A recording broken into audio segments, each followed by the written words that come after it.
Okay, so to connect these two ends of the cable together to hardwire it, what you're going to do is come in here and separate it, and you want to get you a nice long piece there.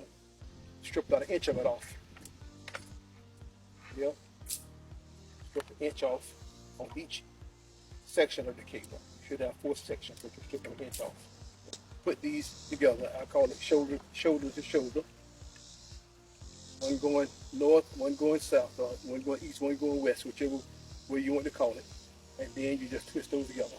Make sure that all of the loose wires stay in that little bundle. You just put your wire nut on, twist it a little bit,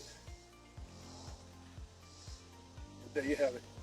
And then you do the same thing on the other side. Look tight.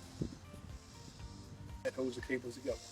Even though there's silicone in there to prevent moisture from getting in there and reacting with the copper and causing oxidation, this will also keep moisture out if you tape it the proper way.